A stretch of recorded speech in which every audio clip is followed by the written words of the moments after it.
अस्सलाम वालेकुम रहमतुल्लाहि व बरकातहू। उम्मीद करते हैं कि आप लोग सब ठीक ठाक फर्स्ट क्लास मज़े में फिट फाट अपनों के साथ रहें। जावी खुशबाश आपका मेज़बान अज़हर अली बेग सिटी 10 में आपको कहता है खुश आमदीद और आपका वेलकम जनाब अली। आप आए, मज़ा आया और हम आए आपके साथ।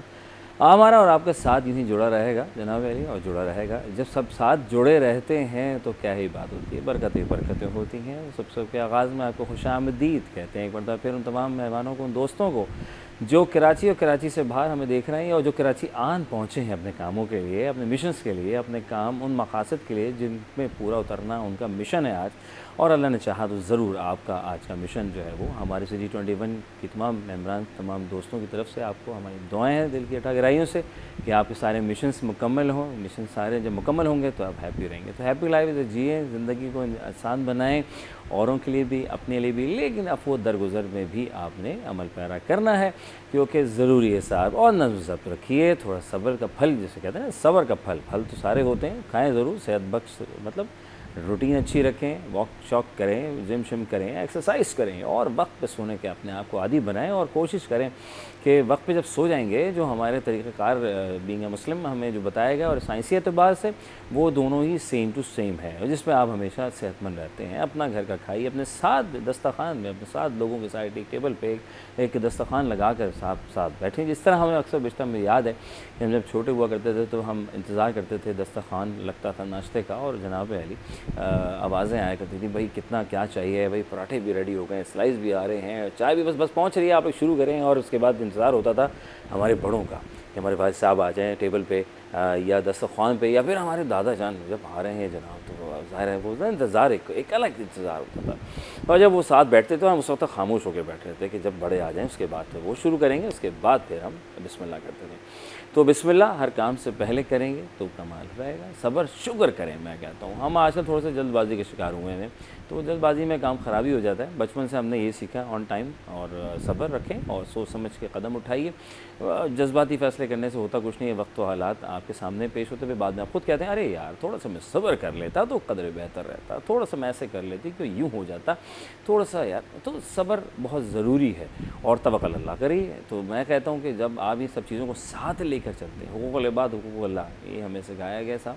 अफ़ू दरगुज़र जैसे हमारे नबी करीम सल्लल्लाहु अलैहि वसल्लम शफ़क़त बच्चों पर और बड़ों के साथ मिलजुल कर रहने के तरीक़ेकार सिखाए गए। कुरान मजीद में भी सब चीज़ें लिख दी गई हैं जब, तो फिर क्या ही बात है, किस बात की जल्दी है साहब। तो ज़रूरी नहीं है कि हम अपने आप करें। शैतान है भड़काएगा, लेकिन भड़काने में नहीं आना आपने, क्योंकि उसने तो फैसला किया था कि मैं तुम्हारे बंदों को भड़काऊँगा। लेकिन अल्लाह ताला ने भी कहा कि भाई जो बंदे मेरे होंगे, ईमान वाले होंगे और दीन पे चलने वाले होंगे, अमल पैरा करने वाले होंगे, तो वो तुम्हारी बातों में कभी नहीं आएंगे और हैं ऐसे अल्हम्दुलिल्लाह। तो जब भी कभी गुस्सा आ जाए समझिए शैतान आप पे हावी हो रहा है, और उसको हावी नहीं, आपने उसको हावी होकर कहना है कि नहीं साहब हम अशरफुल मखलूक़ात हैं और हम जो है जो जिस मामलात पे चल रहे हैं तो अल्हम्दुलिल्लाह कामयाब हैं। तो साहब चीज़ें बड़ी प्यारी खूबसूरत हैं। आज का दिन का आगाज़ है और दिन का आगाज़ में ख़ास आज की ख़ास तारीख़ है।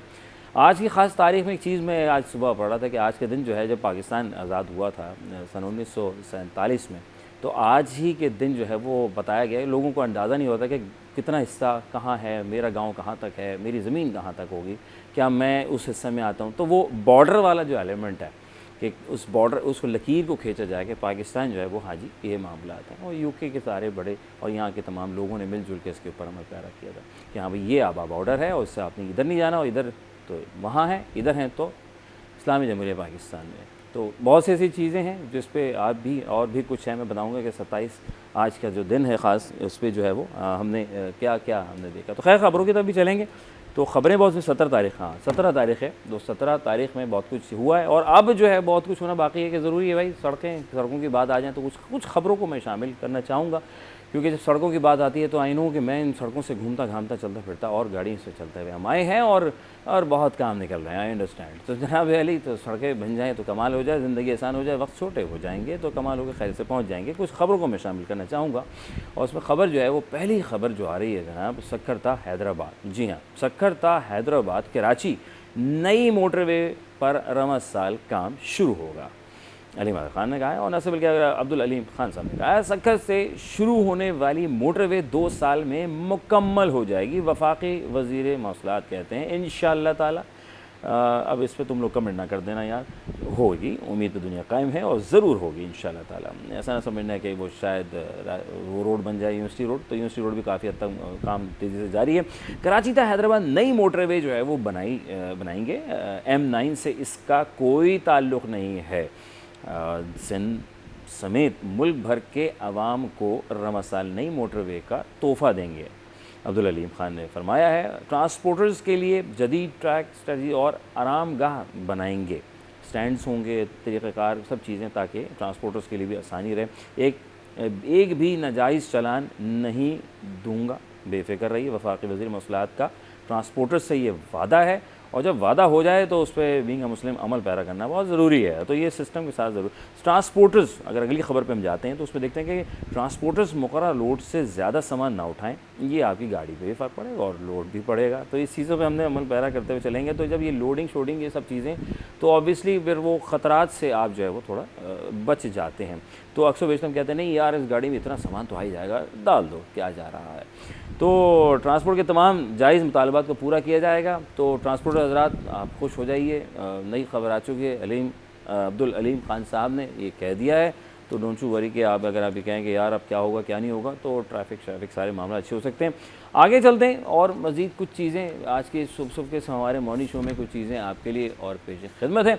उसमें ये है कि कराची में गधा गाड़ी रेस, जी हाँ कराची में जो है बड़ी कमाल रेस लगी है और क्या लाजवाब रेस है। लोगों ने तो उससे पहले ही ये देखें ना आप, कितना खूबसूरत तरीके से जो है उसको डेकोरेट कर दिया, कलर्स का थीम इस्तेमाल किया गया। और इसमें जो है ना अगर आप देखें 40 गधा गाड़ियों की शिरकत की गई है। फतेह चैंपियन वाला दूसरा और लाल बादशाह तीसरे नंबर पर जो है वो नेटी जेटी पुल से कमिश्नर ऑफिस तक गधा गाड़ी रेस का इनेकाद किया गया। इसके अंदर सिक्योरिटी के तमाम सारे मामला थे। कमिश्नर कराची कहते हैं कि गधा गाड़ी रेस कराची की कदीम सकाफ़त का हिस्सा है। कदीम खेलों को ज़िंदा रखने के लिए गधा गाड़ी रेस का इनेकाद कराची में अमन और खेलों से फ़रोग़ के लिए कदीम खेलों का ज़रूरी है। गधा गाड़ी रेस वक्त तलब और महंगा शौक़ है। एडिशनल आईजी से निजी शोबा गधा गाड़ी रेस को ज़िंदा रखने में किरदार अदा करें। आज़ाद खान का इस तरफ मौक़िफ़ रहा। गधा गाड़ी रेस का तसलसल जो है कराची कदीम सकाफ़त के तहफ़्फ़ुज़ के लिए ज़रूरी है। कमिश्नर कराची हसन नकवी ने इसमें इनामात की तकसीम भी हुई। एडिशनल आईजी आज़ाद खान और DGIG ट्रैफ़िक पीर मोहम्मद शाह की शिरकत भी हुई इसके अंदर, और उसमें उनको पज़ीराई की और लोगों को सपोर्ट किया। तो सर बहुत ज़रूरी है। मैं कहता हूँ जिस तरह आप लोगों ने सपोर्ट किया, इस तरह हर इदारे में आज जो आपके दफ्तर में आपके तालीमी इदारों में जो आ रहे हैं, गलतियाँ कोताही हो जाती हैं, लेकिन थपकी ज़रूरी है, अप्रिसिएशन बहुत ज़रूरी है। स्माइल कर दीजिए कि उसका दिन अच्छा गुजर जाए। वक्फ़ा बहुत ज़रूरी है, लेकिन छोटा सा वक्फ़ा लेंगे, आते हैं इस वक्फ़े के बाद।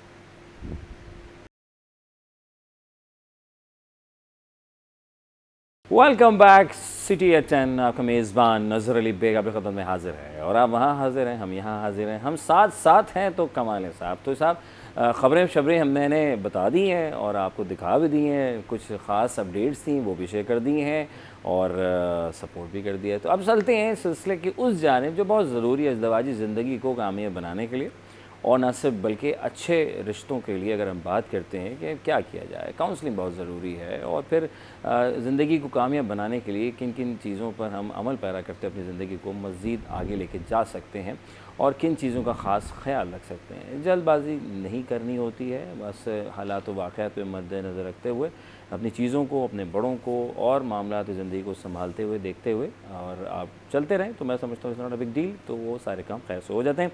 इस मामले में is a common mistake to avoid when looking for a marriage life, तो इससे सिंपल पार्टनर राइट। तो मिसेस ख्वाजा हमारे साथ मौजूद हैं, मैच मेकर की हैसियत रखती हैं, वसी तजर्बा है आपका माशाल्लाह से। आप इनको मुख्तलिफ टेलीविजन स्क्रीन के ऊपर देखते हैं। वेलकम करेंगे। अस्सलाम वालेकुम। अस्सलाम वालेकुम, कैसे हैं आप? ठीक है, खैरियत से? अल्हम्दुलिल्लाह, आई एम गुड। आप ठीक हैं, खैरियत से हैं? थैंक यू वेरी मच, जज़ाकल्लाह कि बिल्कुल, आप वेरी तशरीफ़ गुड मॉर्निंग टू यू। हमने आपको सुबह जगाया तो नहीं? इट्स ओके, हमारा वर्किंग टाइम शुरू हो गया हुआ है। ओह नाइस, माशाल्लाह, अल्लाह ताला खुश रखे, बहुत कामयाब करे। मिसेस ख्वाजा, टॉपिक बड़ा ख़ास है और इस पे अक्सर बेशतर हम गुफ्तगू करते रहते हैं, घर बार की बात हो, बड़ों की बात हो, और जब आप रिश्ते की बात करते हैं, और हम जी, यही देख रहे होते हैं कि कुछ फ़ैसले जल्दबाजी का शिकार हो जाते हैं, कुछ संभाले नहीं जाते, कुछ कन्फ्यूजन, औरों की बातों में आ जाना, किसी ने कुछ कह दिया उस भी बात पर अमल कर लेना और फिर रिश्ता और जल्दी भी कर देना कि हाँ जी बच्चे ने तालीम हासिल कर ली है तो बस अच्छा रिश्ता मिल गया फ़ौरी तौर पे अब इसकी शादी कर ली जी, जाए। जी। तो बहुत सारा इसमें एक वसी ये वो है एक ऐसा सिलसिला है, इस पे थोड़ा सा रोशनी डालें। तो कहाँ से हम शुरू करें मुझे बताएं जी। सबसे पहले तो मैं कहूँगा अ, काउंसलिंग। बस ऐसा है कि जो रिश्ता देखते वक़्त मेन चीज़ें देखनी चाहिए, अक्सर लोग उन्हें इग्नोर कर देते हैं। आपको दोनों फैमिलीज़ का सेटअप एक तो देखना चाहिए कि आपकी फैमिली के साथ मैच करे। लाइक अगर आपकी वो आर्मी बैकग्राउंड है या आपका बिज़नेस बैकग्राउंड है, वो चीज़ें आपकी सिमिलर हो तो बड़ी आसानी रहती है। क्योंकि एक बिज़नेस क्लास फैमिली की बच्चियों और बच्चों का ट्रेंड डिफरेंट होता है, उनका डिफरेंट हैबिट्स होती हैं और उन्हें नहीं इंतज़ार करना पड़ता कि जी फर्स्ट कब आएगी, पहली कब आएगी तो पे आएगी तो आगे स्टार्ट होगा और महीने के आखिर में कैसे जो है आपका बजट ओवर हो जाता है तो उसको कैसे मैनेज करना है, ये बिज़नेस क्लास फैमिलीज़ को ये चीज़ें नहीं पता होती।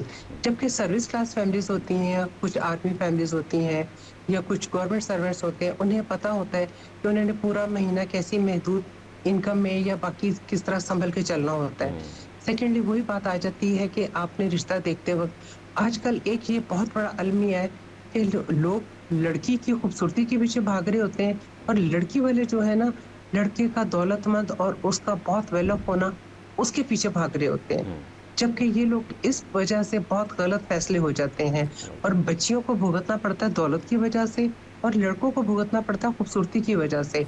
आपको नहीं पता होता क्या बैकग्राउंड है, दौलतमंद घराने के बच्चों की हैबिट्स आपको पता है, उनके शौक कैसे हैं, उनकी रूटीन कैसी है, उसके साथ चलना बहुत मुश्किल होता है। समटाइम तो चले लकीली है कि अगर आपका अच्छा लड़का निकल आए या अच्छी फैमिली निकल आए, तो ठीक है। अदरवाइज़ ज़्यादातर ये जो ज़्यादा वेल ऑफ घरानों के, दौलतमंद घरानों के होते हैं, जिनका नहीं पता हो रहा, दौलत कहाँ से आ रही है, कहाँ जा रही है या उनकी क्या सोर्स ऑफ इनकम है।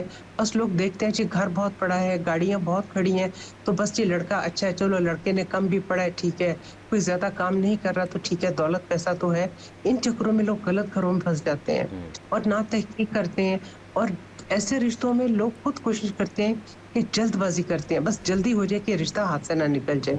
इन जल्दबाज़ी की वजह से भी लोग मार खा जाते हैं। ये बिल्कुल आपने सही कहा कि जल्दबाज़ी वैसे तो शैतान का काम होता है, जो हमने बचपन से लेकर अपने जी, बड़ों से जी। सुना है। और ये आपकी बात बिल्कुल बरहक है, सही है। क्योंकि हम लोग अभी बच्ची अगर अभी पढ़ रही है और वो उसको अच्छे रिश्ते अच्छा फिर सेकेंडली ये होता है कि अरे बहन अभी तक तुमने अपनी बेटी का कोई रिश्ता देखा नहीं देखा, जवान हो गई है, बेटा जवान हो गया, खुदा बिल्कुल, ना बिल्कुल। खास्ता किसी ऐसे राह पे ना चला जाए कि खुदा ना खास्ता उसका वापस आना मुश्किल हो जाए। जी। ठीक है, डर अपनी जगह, लेकिन आप बच्चे को उस तरीके से साथ लेके चलें कि डर खौफ ही ना हो, माशरा है मायनो कि उसको देखना। लेकिन हम दूसरी तरफ ये देखते हैं प्रेशर बड़ा होता है औरों के जी, प्रेशर में, जी। औरों और लोग क्या कहेंगे, ये जो जुमला है और लोग। लोगों के प्रेशर में भी आके जी अभी तक आपने बेटी का नहीं किया, अभी तक आपने बेटे का नहीं किया जी वो एक जो होता है जी लड़का अगर अर्निंग है या बड़ा अच्छा उसने फैमिली को सपोर्ट कर रहा है, तो जी आप तो इसकी कमाई खा रहे हैं, आप तो इसकी शादी करना ही नहीं चाहते। हाँ। इस तरह की चीज़ें भी होती हैं। तो वो फैमिली के प्रेशर में आ जाते हैं कि जी लोगों ने कहा है कि अभी तक रिश्ता नहीं हुआ आपका और हमें अब जो भी बेहतर मुनासिब रिश्ता मिलेगा जल्दी से कर देंगे। हम्म। लोगों का आप कभी खुश नहीं कर सकते। हाँ। आप शादी पे भी इतना खर्च कर लें, इतना कुछ कर लें, लेकिन लोगों ने फिर भी आके कहना होता है जी आपने तो ये नहीं किया। बिल्कुल आपकी बात इसलिए आप अपनी सोच रखें आप। ये बिल्कुल हरक है। मरहूम डॉक्टर आमिर लियाकत हुसैन साहब एक दफ़ा मुझे याद है कि उन्होंने कहा भाई कितनी खाने का एहतमाम हो रहा है, तो अब जैसे आपने ख़र्चे की बात की है यहाँ पे, क्योंकि ख़र्चा भी तो सारा आ जाता है, तो उसमें लोग कहते जी, हैं जी, भाई बिल्कुल कितनी ऐसा ही है। आपने डिशें रख रहे हैं, तो वो कहते हैं भाई ये ऐसा है कि जो रिवायती डिशेज़ हैं, जो मीठा है एक्स वाई जी, वो सब कुछ हम रखेंगे, मेहमानों को आना है ना, वरना कम रखेंगे तो लोग क्या कहेंगे। लेकिन उन्होंने बड़ी प्यारी हुँ। बात की कि यार 2 डिशें रख लो, क्वालिटी और क्वांटिटी के ऊपर काम करो, दिखावे की तरफ छोड़ दो, क्योंकि इंसान ने आना है, वो एक पे भी उसने तनकीद करनी है, दूसरे में कि तो ये भाई ये क्या था। जी, एक जी, बिल्कुल ऐसा ही है। नमक कम था, चावल नहीं गले हुए, ऑयल ज़्यादा है, कुछ जी, ऐसी बातें ऐसे हमेशा यही सुनने को मिलता है। या फिर वो आप एक तो हम माशाल्लाह दूल्हा दुल्हन बैठे हैं अपने मंच पे और वहाँ पे भी उस पे भी हम जो है वो आसानी जो है गुफ्तगू कर देते हैं कि यार ये ऐसा है, इनका मैच अच्छा नहीं है। अब ये उससे पूछेंगे जिसके माँ बाप ने वो रिश्ते को बनाया, एक मोहब्बत से जी, जोड़ जी, रहे हैं इस बिल्कुल। सिलसिले को। लेकिन हमारे यहाँ मैं देखता हूँ वाकई कि इन चीज़ों के ऊपर हमारे एक चीज़ मैं ये भी देख रहा हूँ कि हमारे यहाँ जैसे वक्त से पहले एक तो जल्दबाजी के जैसे हम शिकार हो रहे हैं, औरों की बातों में आ रहे हैं, सेकेंडली अब मैं ये भी देख रहा हूँ तो लोग बच्चे जो हैं वो खुद ही जो है वो आके बता रहे होते हैं। लेकिन पहले ज़माने में मुझे याद है वो आईने में ही दिखाया जाता था पुराने ज़माने में कि भाई ये तुम्हारी जी, जी, बात जी। तय कर दी है। अब ज़माना बहुत चेंज हो गया है कि बच्चा खुद कहता है मम्मा ये है ये बिल्कुल, पापा। देखिए बाज़ औक़ात तो ये रिश्ते नाकाम इसलिए भी होते हैं कि बच्चों को सम टाइम प्रेशर दिया जाता है, फ़ोर्स किया जाता है, फ़ोर्स मैरिज होती है। ना लड़की की राय पूछी जाती है, ना लड़के की राय पूछी जाती है, ऐसी शादियाँ भी नाकाम होती हैं। हुँ, जबकि आजकल ट्रेंड ऐसा है कि पेरेंट्स पहले मिलते हैं, बात करते हैं, फिर बच्चों को बात करने का मौका दिया जाता है, हुँ, उन्हें थोड़ी अंडरस्टैंडिंग का मौका दिया जाता है, ये है आपका दुरुस्त तरीका। हुँ, अगर आप इस तरीके से चलते हैं और बच्चे बहुत अच्छे आजकल समझदार हैं, उनको ज़्यादा बेहतर पता है कि हमने इसके साथ आगे चलना है या नहीं चलना। हुँ, 2 मीटिंग्स में उन्हें आइडिया हो जाता है कि ये हमारे कैलिबर की है या हुँ, हमारे कैलिबर का है या नहीं है। हुँ, वो उनका डिसीज़न बहुत अच्छा और उनकी ऑब्ज़र्वेशन बच्चों की बहुत अच्छी होती है। हुँ, बाज़ औक़ात पेरेंट्स करते हैं बच्चों की ऑब्ज़र्वेशन, जैसे बच्चों ने मना कर दिया कि हमें सूट नहीं कर रहा या ये चीज़ है। अगर पेरेंट्स ने शादी कर दी, नहीं, नहीं आपको गलतफ़हमी हो रही है, ये ठीक हो जाएगा।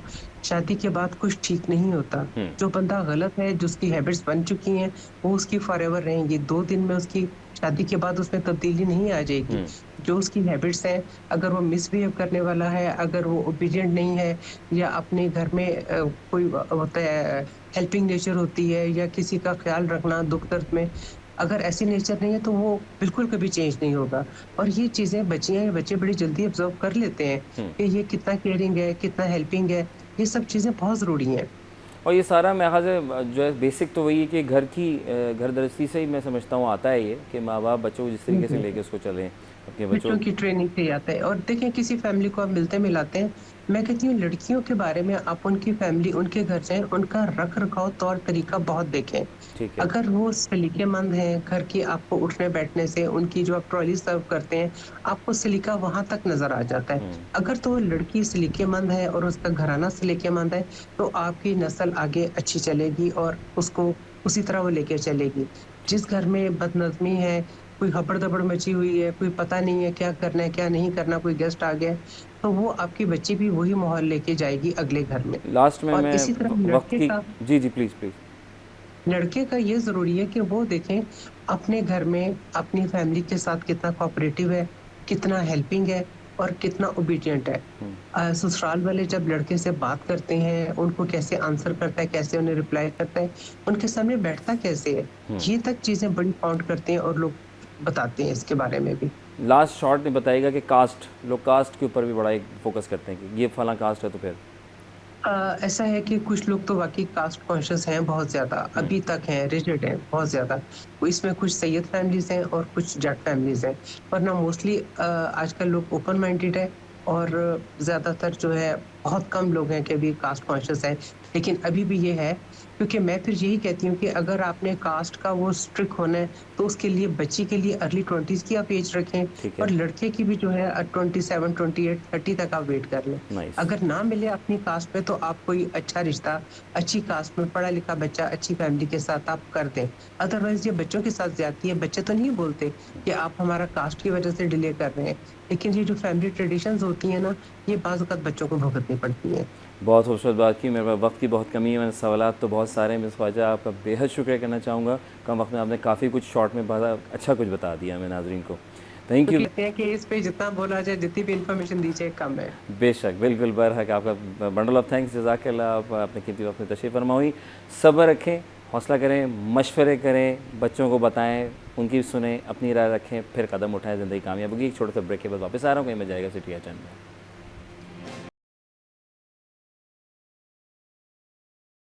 Welcome back once again city at 10। आपका मेज़बान अज़हर अली बेग आपकी खिदमत में हाजिर है अपनी टीम के साथ और आपको कहेंगे खुशामदीद और जनाब वेलकम टू कराची। जनाब वेलकम आ गए, कराची आ गए, थैंक यू, आप कराची आ गए और हमारा चैनल लगा लिया, आपका बेहद शुक्रिया। और अगर आप लाहौर में होंगे, कहीं भी होंगे, अपने घर में कहीं भी हों, आप खैर ऑफिस के साथ रहें। आज जो है वो 17 तारीख़ है और सिलसिले को मैं आगे बढ़ाते बढ़ाते जो है हम यहाँ आन पहुँचे हैं क्योंकि हमारे मेहमान गिरामी भी आ रहे हैं, जा रहे हैं और हमसे बातचीत भी कर रहे हैं। साथ साथ आज की तारीख़ बहुत ख़ास है, 17 अगस्त है। जैसे मैंने बताया कि 1947 को जो है वो बॉर्डर का ऐलान हुआ था, बाज़ाब्ता तौर पर जो है वो बताया गया था कि आज के दिन जो है भाई इतना बॉर्डर, इतना गाँव और ये सब चीज़ें। इसके साथ साथ रिकॉर्ड से सीडी की तरफ हम मूव कर गए थे। मतलब रिकॉर्ड्स तो एक हद तक एक ख़ास मियाद उम्र होती थी, फिर वो सीडीज़ के ऊपर कैसेट्स, ये सब चीज़ें। तो वो जो है वो जब सीडीज़ के ऊपर गए थे तो फिर काफ़ी चीज़ें और मजबूती आई थी इस चीज़ में। और ये चीज़ें चलते चलते फिर वो सीडीज़, और फिर अब तो ज़माना कहाँ रहा वो सीडीज़, अब तो सारा मेमोरीज़ में चला गया। तो वक्त जिद्दत हालात और वो रिकॉर्ड्स का वक्त फ़ौरन ख़त्म हुआ और उसके बाद, लेकिन रिकॉर्ड्स की बात कुछ और थी, लेकिन क्लियर साउंड नहीं था जो सीडी का साउंड था। और सीडी आपने फ्लॉपी डिस्क आपने इस्तेमाल की होगी यकीनन, फिर बाद में यूएसबी, MP3 प्लेयर्स और जिद्दत आती गई, कैसेट्स और स्टीरियो लाइक। तो ये सब चीज़ें सिलसिले को जोड़ती रहीं और आन पहुंचा वक्त यहाँ पर कि हमें मेमोरी पे चले गए। तो 17 को ये भी एक हुआ था, और 17 को एक और काम हुआ था, लेकिन वो मैं बाद में बताऊँगा। लेकिन उससे पहले जो है ना, वो हमारे एक बड़े प्यारे से गेस्ट हैं और वो हम बात उनसे करेंगे। बहुत ख़ास टॉपिक है, ज़रूरी है जी। हमारे नबी करीम सल्लल्लाहु अलैहि वसल्लम ने फरमाया कि बच्चों से शफ़क़त से पेश आए, और बीइंग अ मुस्लिम हमें इस पर अमल पैरा करना बहुत ज़रूरी है।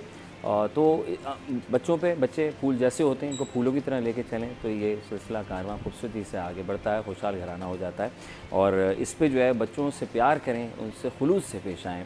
बच्चा ज़िद तो करता है, लेकिन उसको फिर भी इत्मीनान से जवाब दें, समझें वो कहना क्या चाह रहा है। अगर उसको आपको समझा रहे हैं तो समझाने का अंदाज़ गुफ्तगू बच्चे जैसे में उसको माइंड अपने आप को इस तरह कर लीजिए, मशगूल कर लीजिए, मर्ज करने की कोशिश कीजिए कि ऐसा ना हो कि आप अपनी परेशानी में उसको डांट दें, उसको वो खौफज़दा हो जाए। जब वो खौफज़दा छोटी उम्र में अगर हो गया या डर गया आपसे या किसी से भी, आपके अंदाज़ गुफ्तगू से किसी से भी, तो ज़िंदगी भर वो खौफ के आलम में रहेगा और उसका हौसला पस्त हो जाएंगे और बुलंद होने से बाकी।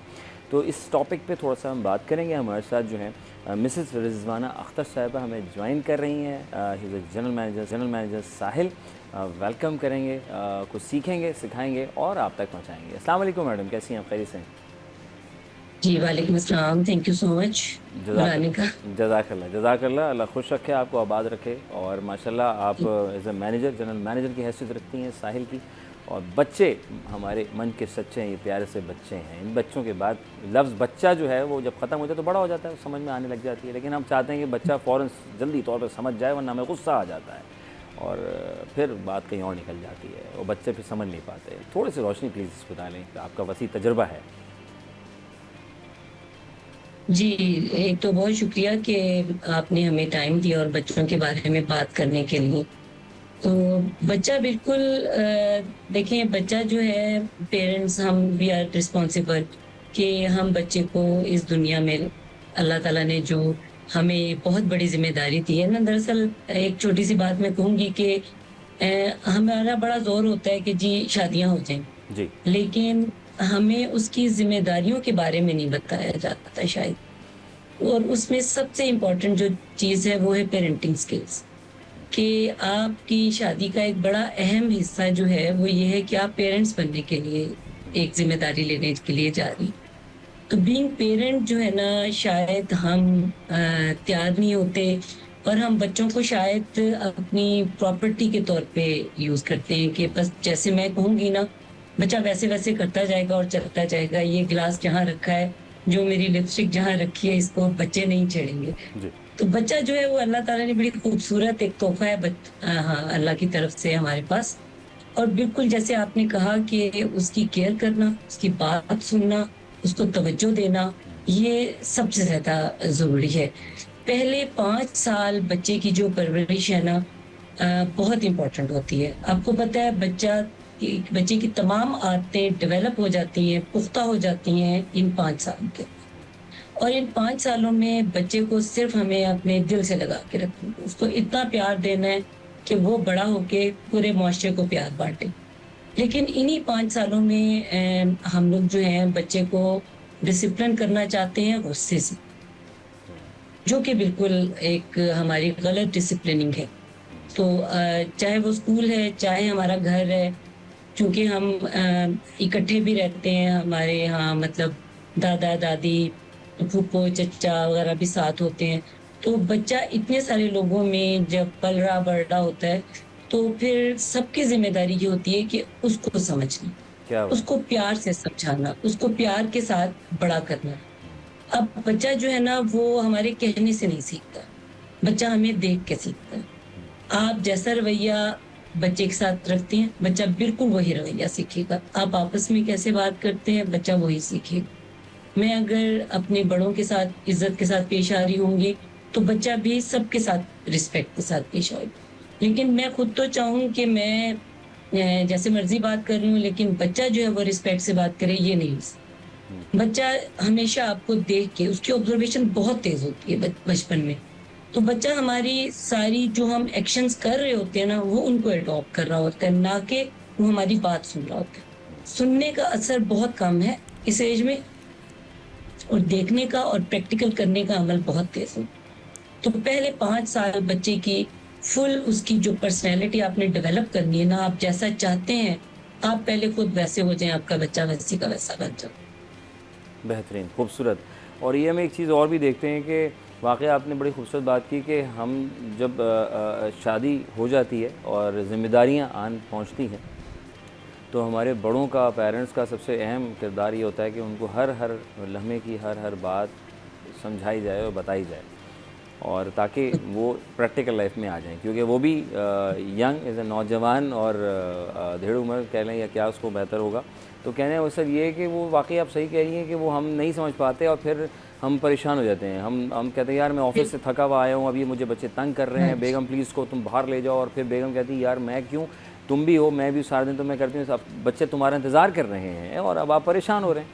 तो वाकई इस पर ये थोड़ा सा दोनों तरफ मैं समझता हूँ कि समझना चाहिए, और आपस में फिर वो खलिश पैदा हो जाती है एक दूसरे में। बिल्कुल ऐसे, बिल्कुल ऐसे ही है। इसमें अगर आप देखें तो चूंकि हमारी जो एजुकेशन सिस्टम है ना, वो जैसे जैसे हम एज के साथ जो चेंजेस आती हैं, जो हम बड़े हो रहे होते हैं, बलूगत आती है बचपन से, फिर हम यूथ में जाते हैं, तो वो एक हमारे एजुकेशन सिस्टम के अंदर सबसे ज्यादा मिसिंग जो चीज है, वो यही है कि हमें एज अप्रोप्रिएट नॉलेज नहीं मिल रहा। हमारे करिकुलम के अंदर वो चीजें शामिल ही नहीं है जो हमें लाइफ स्किल्स दें। और हम ये नहीं, सिर्फ लड़कियों को नहीं, लड़कों को भी। बिल्कुल आपने सही कहा कि फादर आके कहेंगे कि जी मैं थका हुआ हूँ, बीवी कहेगी जी मैंने भी सारा दिन काम किया।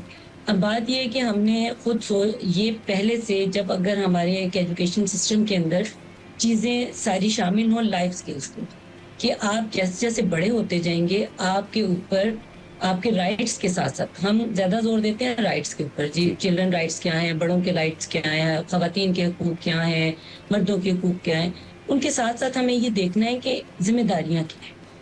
तो जब अगर हम दोनों चीजों को बैलेंस करके चल रहे होंगे कि अपनी रिस्पॉन्सिबिलिटीज के साथ, अपनी राइट्स के साथ अपनी रिस्पॉन्सिबिलिटीज को भी समझेंगे, तो फिर इस तरह की चीजें मेरा नहीं ख्याल के राइज होंगी और बच्चों की परवरिश हम बेहतर तरीके से कर सकेंगे। सेकेंडरी जब ये है कि अगर मैंने जब एजुकेशन ली और मैंने अगर थ्रू आउट अपनी देखा कि जी जब एडोलेसेंट होते हैं हम, तो फिर हमें क्या बॉडीली चेंजेस आती हैं, क्या हमारे अंदर हार्मोनल चेंजेस आती हैं, जब हम बड़े होते हैं तो किस तरह से हमारी सोच बदलती है। अगर मैंने खुद वो सब कुछ पढ़ा होगा और जब मैं माँ बनूंगी तो मुझे पता होगा मेरा बच्चा इस वक्त किस स्टेज ऑफ माइंड में, किस स्टेट ऑफ माइंड में, और मैं उसको उसी तरह से डील कर रही होंगी। अब हमें ये पता ही नहीं होता, जब बच्चे एडोलेसेंट एज में आते हैं तो उनके जो हार्मोन्स हैं वो 400 टाइम्स ज्यादा हो जाते हैं। ठीक है। हम वो अब उस वक्त ना हम उनको बड़ों में ले रहे होते हैं ना बच्चों में ले रहे हैं। और ये खास उम्र क्या होती है, जरा इसको क्लियर कीजिएगा प्लीज। जी एडोलेसेंट एज जो होती है जब आपके बच्चे 12 साल से लेकर 18 साल की उम्र तक आते, ठीक है, उस एज के अंदर उनके अंदर हार्मोनल चेंजेस होती है, 400 टाइम्स हार्मोन्स ज्यादा हो जाते हैं। उस वक्त उनको बचपन से भी ज्यादा तवज्जो की जरूरत होती है और उनकी बात को अंडरस्टैंड करना, उनको सुनना, क्योंकि वो उनको ये नहीं पता होता कि जी इस टाइम पे जो है हमने कैसे रिएक्ट करना। वो बच्चों में बैठते हैं, हम कहते नहीं अब आप बड़े हो गए, बड़ों में जाते हैं हम कहते नहीं आप बच्चे हैं, तो वो बच्चा भी इस टाइम पे बड़ा कंफ्यूज हो जाता है। इस वजह से ये जो चीजें हैं हमें, अगर हमें पता हो और हम इनको ले रहे हों, साथ साथ खुद भी समझ रहे हो, और फिर हम उस एज पे बच्चे को भी समझा सकते हैं। तो मेरा ख्याल है कि अगर हम उन चीजों को वैसे ले लें तो फिर बच्चा भी अंडरस्टैंड कर पाएगा। और उसकी एक अभी आप देखें कि जो ऐसे केसेस बहुत ज्यादा बढ़ते जा रहे हैं जहाँ पे जो अब्यूजर की एज है वो अंडर 18 है। अंडर 18 है। अब बच्चे जो हैं, वो बच्ची अब्यूजर जो है वो समझे अगर 3 साल की है तो जिसने अब्यूज किया वो बच्चा 17 साल का है, 15 साल। तो ये क्या रीजन है? यही इस वजूहत पे हैं कि हम मिसेस रिजवाना, इस पे मैं ज़रा डिटेल आपसे बात करना चाहूँगा। एक छोटी सी ब्रेक है और कि इसमें अहम किरदार किसका है और कहाँ किसको फोकस करने की ज़रूरी है। छोटा सा ब्रेक के बाद वापस आते हैं। मिसेस रिजवाना हमारे साथ साथ रहिए। वेलकम बैक सिटी 10, आपका मेज़बान अज़हर अली बेग आप लोग खदमत में हाजिर है। और इस वक्त हमारा जो टॉपिक बड़ा इंपॉर्टेंट टॉपिक है, अब्यूज़ किड्स, बच्चों के साथ ज़्यादतियाँ, और बहुत सारी इक़साम्स हैं। हमारे साथ गुफ्तगू कर रही हैं मिसेस रिजवाना अख्तर साहिबा, इज़ जनरल मैनेजर साहिल। ब्रेक पर थे, बात को कंटिन्यू करेंगे। मिसेस रिजवाना, हम जैसे बात की कि बच्चों के साथ ज़्यादतियाँ, घर से लेकर बाहर तक का सफ़र, और फिर उसमें है सबसे अहम किरदार किसका। ब्रेक पे थे, इस पर ज़रा रोशनी डालेंगे। हालात वाक़यात आदोशुमार हमारे सामने आते रहते हैं और हमारे न्यूज़ भी हमारे सामने आती है, आज किसके साथ ये हो गया, फ़लाँ के साथ ऐसा हो गया। और फिर माँ बाप फिर रिजवान बच्चे साहब, आपकी आवाज़ नहीं आ रही मुझे। जी जी जी, क्या आप मुझे सुन सकती हैं? बहुत स्लो आ रही है, जी, दूर से आ रही मैं देखें आवाज़ आ रही है आपको मेरी? जी, अब थोड़ी क्लियर हुई है। ग्रेट हो गया। मिस रिजवाना साहिबा, जब हम ब्रेक से पहले थे तो हम ये बात कहते हैं कि बच्चों के साथ ज़्यादती, घर से लेके एक घर का एक अलग सिनेरियो होता है, फिर और अपने रिश्तेदार, उसका इम्पैक्ट, फिर बच्चा उसी में से निकलता हुआ फिर माशरे में आता है, और सम टाइम कुछ लेने के लिए बच्चा बाहर भी जाता है और लोगों से मिलता है, स्कूल का जाना, दोस्तों में जाना, और आज का ज़माना, उसमें बच्चे को ख़ास संभाल के लेके चलने में अहम किरदार तो माँ बाप ही हैं। लेकिन और क्या ज़रूरी है हमें जिससे हम अपने बच्चे को सेव कर सकें? बिल्कुल, देखिए सबसे पहले तो घर है। हमें घर में, जैसे मैं आपको बता रही हूँ कि बीइंग पेरेंट हमें पता होना चाहिए कि जी बच्चे को कैसे प्रोटेक्ट करें। अब बहुत छोटा बच्चा, अभी आप पिछले दिनों देख सकते हैं कि 6 माह की बच्ची के साथ या 1.5 साल की बच्ची के साथ, 3 साल की बच्ची के साथ, वो बच्चे अपने आप को खुद प्रोटेक्ट नहीं कर सकते। उसके लिए बहुत ज़रूरी है कि बीइंग पेरेंट हमें अपने बच्चों पे हर वक़्त नज़र रखनी है, उनको अपने सामने रखना है। मेरी ज़िम्मेदारी है बच्चा, मुझे किसी और पे अपनी ज़िम्मेदारी को नहीं डाल, ठीक है यस। ना? मैं किसी पर भी यकीन नहीं करना। आप यकीन करें कि देखिए हमारे जो क्रूअल नंबर के अदाद-ओ-शुमार हैं, वो ये बताते हैं कि अब्यूज़र ज़्यादातर जानने वाले लोग, ओके। जिनमें बहुत करीबी रिश्तेदार भी हैं, जिनमें चचा, मामू, अ, ताया, फूफा, दादा सब हो सकते हैं, हत्ता कि फादर भी हैं।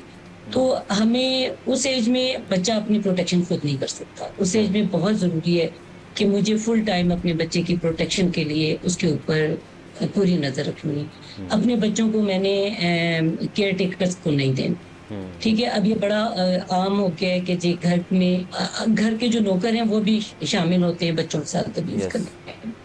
तो ये हमें पूरी नज़र, अब बीइंग पेरेंट मुझे बहुत सख्त ज़िम्मेदारी है मेरी ये इस वक़्त कि मैं इतने छोटे बच्चे जो अपनी प्रोटेक्शन खुद नहीं कर सकते, अभी वो स्कूल भी नहीं जा रहे, तो मेरी फुल तवज्जो है। आप देख सकते हैं कि इस वक़्त माएँ बच्चों को भी मोबाइल पकड़ा के और खुद भी मोबाइल लेके बैठे हुए होते हैं।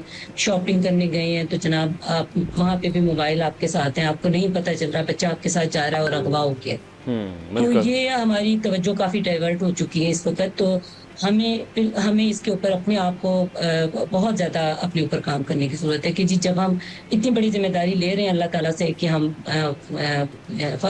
पेरेंट्स बनने जा रहे हैं, तो उस ज़िम्मेदारी का एहसास करना हमें सबसे पहले बड़ा ज़रूरी है। ये बात बिल्कुल। दूसरी चीज़ है जी ये, जब बच्चा थोड़ा-सा बड़ा, जी, जी जी। उसके बाद ये है कि जब बच्चा थोड़ा-सा बड़ा होता है, तो फिर उसको सेल्फ प्रोटेक्शन सिखानी। ये आप 2 साल, 3 साल के बच्चे को स्टार्ट कर सकती हैं, क्योंकि मैंने खुद अपने बच्चों के साथ ये शुरू भी किया। आप उनको छोटी-छोटी, हमारी अपनी एनिमेशन साहिल की बनी हुई है, हमारी प्रोटेक्शन बुक्स हैं, जिसमें बहुत छोटी स्टोरीज़ हैं। जैसे आप देखेंगे अमूमन बच्चे को हम भेज देते हैं दुकान से कोई चीज़ लेने के लिए, बच्चा चला जाता है, वहाँ दुकानदार भी उसको अब्यूज़ कर सकता है, रास्ते में भी। जी तो ये छोटी-छोटी जो स्टेप्स हैं ये आपने सिखाने हैं। अगर आपको कोई फ्री चीज़ दे रहा है तो आपने नहीं लेनी। अगर कोई आपको कह रहा है आप मेरे साथ चलो मैं आपको घर छोड़ देता हूँ, नहीं जी मैंने नहीं जाना। यानी बच्चे को ना करना सिखाना। यस। आपके घर में भी अगर आपके कोई ताया, चाचा, कोई भी कज़न कोई कहता है आओ मेरे साथ चलें, तो बच्चा कहे नहीं जी मैं अपनी मदर की परमिशन के बगैर कहीं नहीं जाता। सही। तो ये चीज़ें हम बच्चों को कहते हैं जी बड़ों को ना नहीं करना। हमने बच्चों को ना करनी सिखाना। हम्म। तो ये एक पहला स्टेप होगा हमारा, जब बच्चा बोलना सीखेगा, अपनी प्रोटेक्शन करना सीखेगा। फिर जब वो स्कूल जाता है, तो आपने फिर बच्चे को स्कूल के लिहाज से वहाँ पे टीचर्स हैं, आपने अगर आपको कोई कह रहा है कि जी तंग करने के बाद कहता है जी ये मेरा और आपका राज है, तो आप अपने बच्चे को बताना है कि राज क्या होता है जी। अच्छी बात, अगर बर्थडे है किसी की, आप खामोशी से उसको गिफ्ट देना चाह रहे हैं, ये एक अच्छा राज होता है। अगर कोई आपके साथ कोई इस तरह की गलत आपके टचिंग करता है और फिर वो कहता है जी ये राज रख ले, तो ये राज नहीं होता। नहीं होता। बच्चे को ट्रस्ट करना सिखाएं, अपने ऊपर कॉन्फिडेंस आना सिखाएं और इतना ट्रस्ट दें कि उसके साथ बाहर जो कोई भी बात होती है डायरेक्टली बच्चा आके आपके साथ बात करे, ठीक है। और कोई मतलब अगर ट्रस्टवर्दी पर्सन है, मिसाल के तौर पे टीचर्स हो सकते हैं, और टीचर्स के साथ एक राब्ता रखें पेरेंट्स, ये बड़ा जरूरी जो कि कि हम अमूमी जब तौर बच्चे पर को टीचर्स का यही शिकवा रहता है कि बच्चा हाँ जी, भेजने के बाद माँ बाप भूल जाते हैं। जैसे आपने अर्ज़ किया कि भूल मोबाइल जाते देने के बाद अब मेड के साथ बच्चा आप शॉपिंग में लगी हुई है, तो बच्चे की नशोनुमा में तो फ़र्क आएगा। ये बात बरहक है आपकी। बिल्कुल। देखिए, सबसे बड़ा जो इस वक्त आपने बच्चे को एक रिस्क में डाल दिया है, वो है उसकी डिजिटल लाइफ। बच्चे को आपने मोबाइल देने के बाद भूल गए हैं कि वो क्या देख रहे हैं। और थोड़े से बड़े होते जाते हैं, वो जो जिस किस्म की चीजें सीखते हैं वो देखते हैं, वही वो सीखते हैं। आप बच्चों की लैंग्वेज देख लें, यस। आप बच्चों की लैंग्वेज में डिफरेंस देख लें कि वो जो कुछ कार्टून्स में देख रहे होते हैं, अगर उर्दू है या इंग्लिश है या किसी और लैंग्वेज में, आपका बच्चा वही बोलता हुआ वापस। यस। पहले ये होता था कि हम बच्चा 3-4 साल का हुआ, हमने उसको कुरानी कायदे पे लगाया, कुरान पढ़ाना शुरू कर दिया, मतलब उसका एक रूटीन बनाते थे। अब वो चीजें आहिस्ता आहिस्ता कम होती जा रही है। बच्चे को हमने और बच्चे का दिमाग जो है ना, वो इतनी तेजी से प्रोसेस करता है चीजों कि अब आप देख लें कि खाना खिलाते वक्त आप उनको मोबाइल पकड़ा देते हैं, वो खाना बच्चों को नहीं लग रहा, आप उनको पॉइजन दे रहे हैं, क्योंकि ना मैदा काम कर रहा है, ना दिमाग उसके साथ कंपेटिबल हो रहा है कि वो उस फूड जो वो ले रहा है उसको वो कैसे डाइजेस्ट करेगा, सही। क्योंकि दिमाग की प्रोसेसिंग बिल्कुल उस वक्त डिफरेंट हो रही होती वही वही। है। वो उस जो आपने उसके हाथ में कार्टून दिया हुआ है वो उसको देख रहे हैं, उसके ऊपर खुराक का कोई कोई असर नहीं है।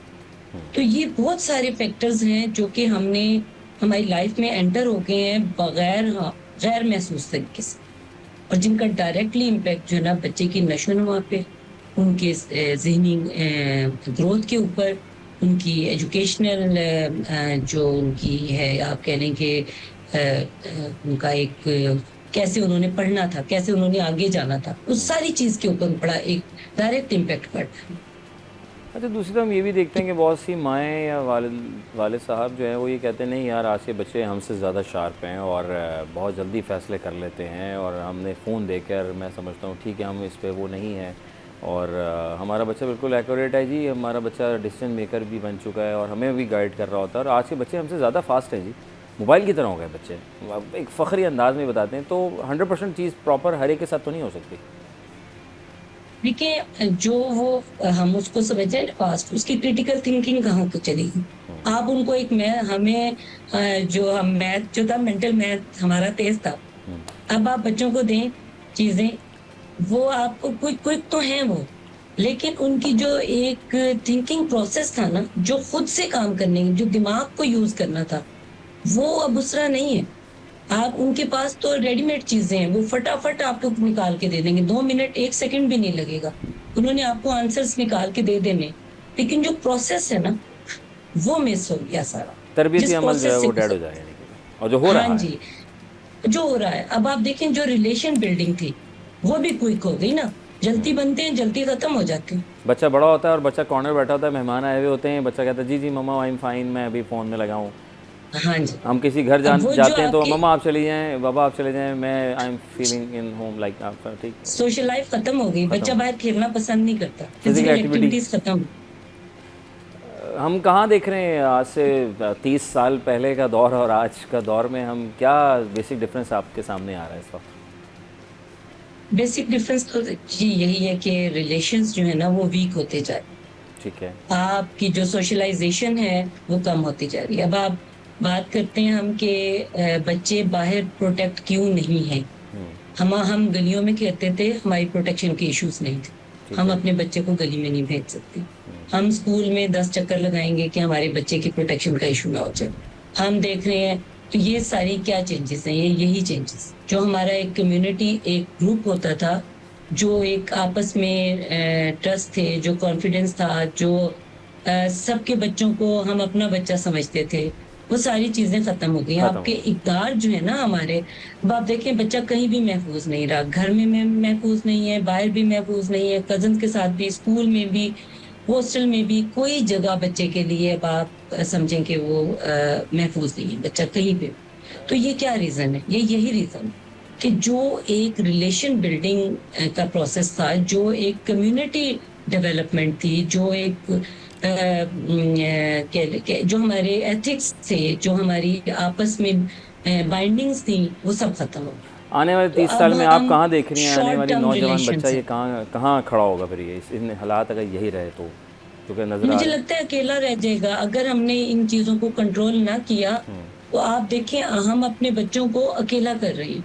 हम अपने आप से भी शायद अकेला वो कर रहे हैं। बहन, हाँ जी, बहन भाइयों का, कजन्स का, अब आप देखें आपके कजन्स होंगे, हमारे कजन्स होंगे, हमारी बड़ी एक आपस में क्लोज रिलेशन है, हम एक दूसरे को काम कह सकते हैं, बात कर सकते हैं, दुख दर्द में वो आपकी शरीक हो सकते हैं, इकट्ठे हो सकते हैं।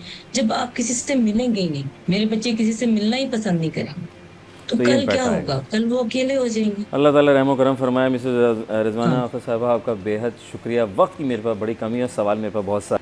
थैंक यू वेरी मच कि आप तशरीफ़ फरमा हुई और कुछ बातें आपने अपनी शेयर की। यकीनन हमारे इस प्रोग्राम के तवज्जुह से हमारी माएँ, हमारे वालिद साहब इन पे जागेंगे, उठेंगे और फोकस करेंगे। Thank you very much. वफ़ा बहुत ज़रूरी है सर, वफ़ा लेंगे, वफ़े के बाद और लोग भी और दोस्त मेहमान भी हमारे साथ होंगे। आपका मेज़बान अज़हर अली बेग आपके साथ साथ है। सिटी एट 10 वापस आते हैं। Welcome back once again city at 10। आपका मेज़बान अज़हर अली बेग आप लोग खिदमत में हाजिर है। हम यहाँ और आप वहाँ। Thank you very much to all of you कि आप ज्वाइन कर लिया है हमारे चैनल, और यहाँ जैसे हालात में खुश रहें, आबाद रहें, अपनों के साथ रहें, क्योंकि अपने ही बहुत ख़ास हैं। ये लाइक और शेयर फॉलो वाले लोग तो साथ रहते ही हैं, लेकिन जो पास हैं वो आपके ख़ास हैं, जो कि आपके अपने हैं, जिनमें आपके फैमिली मेम्बर्स आ जाते हैं, आपके आस पड़ोस के लोग आ जाते हैं, जिनसे रोज़ाना इंट्रैक्शन होता है। लेकिन उसके लिए हमेशा फ़िट रहना बहुत ज़रूरी है। फिट रहें, अच्छा खाएं पिएं और एक्सरसाइज करें, ताकि आप सेहत बख्श रहें और अच्छी हेल्दी लाइफ गुजारें। जब आप फिट रहेंगे, चाक चौवन रहेंगे, तो लोग कहेंगे यार इस बंदे में कुछ अलग स्पार्क है। तो कोई तो ख़ास बात है, जानना बहुत ज़रूरी है। जानने के लिए हमारे साथ जो है वो एज ए फिजियोथेरेपिस्ट और फिटनेस ट्रेनर की हैसियत रखती हैं डॉक्टर किरण शहजादी साहिबा। वेलकम करेंगे। अस्सलाम वालेकुम रहमतुल्लाह। अस्सलाम वालेकुम रहमतुल्लाह। क्या आप मेरी आवाज़ सुन सकती हैं? मुझे आपकी आवाज़ नहीं आ रही, आपकी होस्ट की आवाज़ नहीं आ रही है मुझे। क्या आप मुझे सुन सकती हैं? कोई बात नहीं, फ़नी ख़राबी हो सकती है, ज़ाहिर है जिद्दत है, तो वो जिद्दत में कहीं ना कहीं कुछ ना कुछ रुकावट आ सकती है, तो इसमें कोई ऐसी बात नहीं है। इसको अब चीज़ों को तरीके के साथ चल होता है। तो फिटनेस बहुत ज़रूरी है सर। तो जैसे हमारा ताल्लुक़ जुड़ जाता है तो हम डॉक्टर साहब को दोबारा वेलकम करेंगे। हमारी टीम लगी हुई है कि उनके साथ, ताकि फ़िटनेस बहुत ज़रूरी है।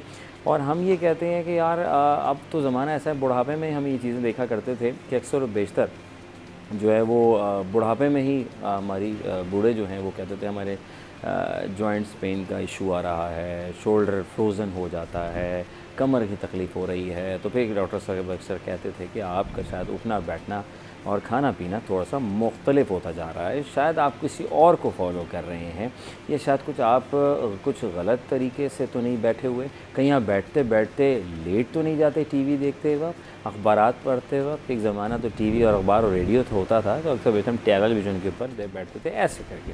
लेकिन सम टाइम होता ये है कि आप बैठे बैठे और आप आहिस्ता आहिस्ता करके खिसकते और आधे लेटे और आधे बैठे रह जाते हैं, और आपका पॉस्चर ख़राब हो जाता है। तो फिर वहाँ कमर फिर आ जाता है। ज़माना बदलता गया। हमारे आबाओ अजदाद में मैं देखता था हमारे दादा हजूर जो हैं वो एक सख्त जो है वो पलंग का जो है इंतखाब किया करते थे, और उसमें होता ये था कि वो आपको जो है वो बिल्कुल फिट रखता था। ऐसा हमेशा बैठना हो तो हमेशा इस तरीके से आपने ना कि लेकिन बिल्कुल ढीले ढाले होकर बैठेंगे नहीं साहब, अपने आप को फिट रखेंगे अंदर से, तो आपका विज़न फिट रहेगा, स्ट्रॉन्ग रहेगा, आगे तक आप सोचते रहेंगे, अच्छा तो मुस्बत रहेंगे, तो चीज़ें जुड़ती रहेंगी। तो हमारा ताल्लुक़ जुड़ चुका है डॉक्टर साहबा से दोबारा वंस अगेन। डॉक्टर किरण साहबा, अस्सलाम वालेकुम व रहमतुल्लाह। वालेकुम अस्सलाम। खैरियत से ठीक हैं? जी अल्हम्दुलिल्लाह। हमारी फ़नी ख़राबी की वजह से तहे दिल से माज़ूर हुआ है। अब हमारी रवा दवा रहेगा मामला ज़िंदगी। आप फ़िट हैं, सब फ़िट हैं, लोगों को आप फ़िट करती हैं, सेट करती हैं, या सबसे पहले उनको समझाती हैं कि क्या ज़रूरी है क्या नहीं? तो हमारे नौजवान भी अब बुढ़ापे की तरफ वक्त से पहले ही वो अपने गोटे गिटे पकड़ रहे होते हैं। ये क्या सीन है? एक्चुअली इसके अंदर सबसे ज्यादा अब उनका लाइफस्टाइल प्रॉब्लम कर रहा है, क्योंकि बहुत सारे ऐसे लोग हैं, हमारी जो यंग जनरेशन है, उन्होंने अपनी डेली लाइफ एक्टिविटी को बहुत ज्यादा जो है महदूद कर दिया है। उनकी डाइट प्रॉपर नहीं है। जिम के नाम से तो घबराते हैं लोग। अब उनको लगता है कि जिम कोई इस तरह का है कि बस हम जाएंगे, मशीनरीज कुछ टाइम के लिए करेंगे, कुछ टाइम तक फिट होंगे, उसके बाद फिर हम रिवर्स बैक हो जाएंगे, जबकि ऐसा कुछ भी नहीं है। सबसे ज्यादा इसमें मोस्ट इम्पोर्टेंट आपकी डाइट है, बैलेंस डाइट। डाइट का कोई ख्याल नहीं है, सारी चीजें फास्ट फूड की तरफ हैं। आप जो है सबसे बुरी इस टाइम आप लोगों की डाइट चल रही है। हमारे इतने ज्यादा एज अ फिजियोथेरेपिस्ट अगर मैं बात करूं तो मेरे पास सबसे ज्यादा भी केसेस आ रहे हैं यंग जनरेशन के, जिनके अंदर उनको बोन डेंसिटी का सबसे ज्यादा इशू चल रहा है, जॉइंट्स पेन है, इस तरह की चीजें चल रही हैं। जबकि पहले अगर देखा जाए तो ये सारी चलती थी चीजें जो हमारे बुजुर्ग लोग होते थे, 40 के बाद, 45 के बाद ये इस तरीके से चीजें चलती थी। लेकिन अभी 16, 17, 18 साल के नौजवान हमारे पास आते हैं कि भाई हमारे घुटनों में दर्द है, हमारे शोल्डर में दर्द है। हम अगर थोड़ा अच्छा, दूसरी चीज इसमें एक और इंक्लूड की जाती है उनके जो के देखा जाए कि उनका लाइफस्टाइल किस तरीके का है। ठीक। मोबाइल यूज कर रहे हैं तो लेटे लेटे मोबाइल यूज कर रहे हैं, उनकी गर्दन में दर्द हो जाता है। बिल्कुल। 2-3 घंटे लेट जाए तब उनकी जिस्म में दर्द है, उनकी कमर में दर्द है, उनकी गर्दन में दर्द है। तो ये सारी चीजें आपकी डिपेंड करती है आपकी डाइट के ऊपर, आपकी लाइफस्टाइल के ऊपर कि आप काम क्या कर रहे हैं।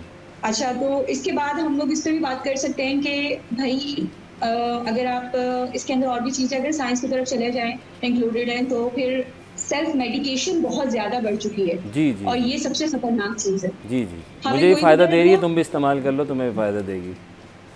बिल्कुल इस तरीके से है। एक तो वो कहते हैं ना, नीम हकीम खतरा जान। आजकल हर कोई हकीम बना हुआ है। हाँ हाँ। अब किसी को भी, अब हर बॉडी टाइप एक अलग होती है।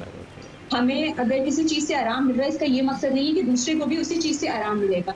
तो सेल्फ मेडिकेशन सबसे ज्यादा खतरनाक है। फिर से हम जाते हैं, हमें कोई तकलीफ होती है, अगर जॉइंट्स पेन है, बुखार है, कुछ भी, हम फौरन मेडिकल पे जाते हैं, हमें ये चीज है और आप हमें आपको मेडिकेशन दे देते हैं और आप वही यूज करने बैठ जाते हैं। कुछ दिन आपको 1 से 2 दिन उसमें आराम आता है, लेकिन उसका रिवर्स बैक होता है और फिर वो एग्रेसिव हो जाता है। इस चीज का बहुत ज्यादा ख्याल करें, सेल्फ मेडिकेशन नहीं करें, डॉक्टर के पास जाएं, प्रॉपर अपनी असेसमेंट करवाएं, उसके बाद डॉक्टर जो रिकमेंड करता है फिर आप मेडिकेशन लें। छोटे बच्चों से एक मैं चीज़ शुरू ये करूं, है- अगर मैं डॉक्टर साहबा के छोटे बच्चों में कमर और पाँव की तकलीफ़ बच्चे अक्सर शिकायत करते हैं, कोई 5 साल 8 साल 10 साल का बच्चा, क्या खुराक का मसला जी। है, कोई अच्छी डाइट नहीं है, या बच्चे बहुत ज़्यादा खेलते तो हम भी थे, सब थे, लेकिन हम दौड़ते थे उस वक्त, ये क्या हो रहा है? ये कुछ तब्दीली दिखाई दी जा रही है मतलब? अच्छा, इसके अंदर ये है कि पहले हमारी माएँ हमें ज़बरदस्ती दूध पिलाती थी, हमारी खुराकें बहुत अच्छी होती थी और देसी खुराकें ज़्यादा होती थी। ओके। पहले हमारे रुझान इतना फास्ट फूड का इतना रुझान नहीं था, फूड पांडा तो था ही नहीं। लेकिन अब सबसे ज़्यादा जो खराबी भी है, चाय भी है, फूड पांडा का बहुत ज़्यादा रुझान है।